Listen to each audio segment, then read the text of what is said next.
à la supervision financière qui était établie par la Commission. Dziękuję. Zieloni, Wolne Przymierze Europejskie. Je vous remercie. Pour le groupe des Verts, je donne la parole à M. Cohn-Bendit. Président, chers collègues, je vais continuer un peu dans cette direction qu'a développée Guy Verhofstadt. Il est évident que pendant 4 mois, on a tergiversé. Il est évident qu'on s'est trompé. Il est évident qu'en tergiversant, on a donné une dynamique au marché et à la spéculation. Au moins que ceux qui sont responsables au Conseil le disent. Ils disent on est fautifs. C'est nous, c'est de notre faute. Madame Merkel, Monsieur Sarkozy, je ne sais pas comment ils s'appellent et je ne sais pas ce qu'ils font dans la vie, mais tout le monde pouvait lire ça dans les journaux que c'était à faire tout de suite. Premièrement. Deuxièmement, je voudrais quand même qu'on comprenne une chose. Ce que doit faire le gouvernement Papandréou est une chose presque impossible. Et que je demande à l'ECOFIN, aux chefs de gouvernement, de réfléchir que eux, chez eux, ils sont incapables de mettre des réformes sur pied. Combien de temps la France a besoin pour réformer les retraites? Combien de temps l'Allemagne a besoin pour faire des retraites? Et maintenant, on demande à Papandréou, en 3 mois, tu changes tout. Vous êtes complètement fous. Et la preuve, c'est ce qui se passe en Grèce. On ne donne pas à la Grèce, à M. Papandréou, le temps de trouver un consensus en Grèce, de trouver un consensus. Il n'y a pas d'identification en Grèce avec l'État. C'est chacun pour soi. On peut le regretter, la responsabilité est partagée par des dizaines d'années de pratiques, de corruption des politiques en Grèce, mais il faut créer une cohésion. Il faut le faire, ça ne se décrète pas. Et vous allez voir en Espagne, si vous avez des problèmes, comment ça va se faire. Et ils vont voir au Portugal, s'il y a des problèmes, comment ça va se faire. Monsieur Barroso en sait quelque chose parce qu'il a perdu des élections comme ça. Donc, non, il n'a jamais perdu l'élection. Je veux dire par là que nous devons avoir un sens de la responsabilité. Et nous ne devons pas demander l'impossible. Moi, j'ai l'impression, il y a un temps, on entendait I want my money back. J'ai l'impression qu'au gouvernement, maintenant, on dit I want to make money on the back of the Greece.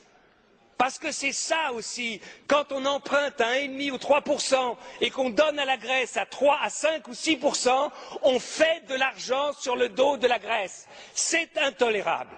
Et puis alors, l'Europe peut prendre des initiatives. Guy Verhofstadt a raison quand il a parlé d'un fonds monétaire européen, d'un fonds d'investissement et de solidarité pour lever un emprunt européen. Il faut changer les traités. Eh bien, ici, camarades, ici, dans ce Parlement, nous avons la possibilité de prendre une initiative pour changer les traités. N'attendons pas le Conseil, ils sont incapables de décider. Prenons l'initiative, une initiative commune de ce Parlement pour changer les traités, pour qu'enfin il y ait un fonds monétaire européen qui puisse justement s'attaquer à la spéculation. Nous pouvons le faire, yes we can. Let's do it. Et maintenant, je voudrais dire autre chose sur le pilotage de ce qui se passe en Grèce. Je demande à la Commission d'associer la DG Emploi au pilotage pour qu'on mesure aussi ce qui se passe en Grèce. Et je demande au Conseil de dire au FMI d'associer le Bureau international du travail au pilotage de ce qui se passe en Grèce. Parce que ce sont des êtres humains, il y a des problèmes d'emploi, il y a des salariés, et je trouve que ce n'est pas seulement la finance qui doit dicter, mais aussi la sécurité et les bureaux internationaux du travail ou la DG Emploi seraient un correctif à la folie des fois de ceux qui ne décident que sur la finance. Et puis, un dernier point. Il y a une possibilité d'aider le budget grec. Simple. C'est de prendre une initiative, l'Union européenne, pour le désarmement dans la région. C'est-à-dire une initiative politique, Grèce, Turquie, pour le désarmement, c'est-à-dire une initiative politique que les troupes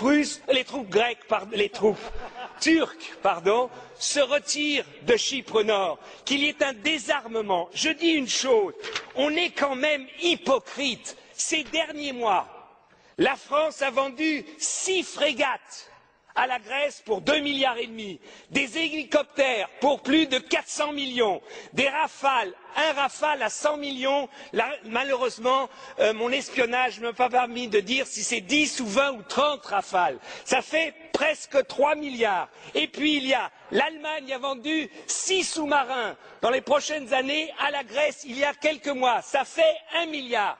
Mais on est complètement hypocrite. On leur donne de l'argent pour acheter nos armes. Je demande à la Commission de faire un rapport ici au Parlement européen et au Conseil sur toute la vente d'armes des Européens aux Grecs et aux Turcs ces dernières années. Qu'au moins il y ait transparence, qu'on le sache. Eh bien, je vous dis que si on agissait en manière responsable, assurons à la Grèce l'intégrité de leur territoire. Les Grecs ont 100 000 soldats. Plus de 100 000. L'Allemagne en a 200 000. C'est complètement aberrant. Un pays qui a 11 millions d'habitants a 100 000 soldats. Demandons cela à la Grèce. C'est peut-être plus efficace que de baisser les salaires de quelqu'un qui gagne 1 000 euros. Voilà ce que je demande à la Commission, d'être un peu juste. Dziękuję panu za wypowiedź. Merci beaucoup, monsieur Cohn-Bendit. Au nom des conservateurs et réformateurs, je vous donne la parole. Dank u wel, meneer de voorzitter, om mij het woord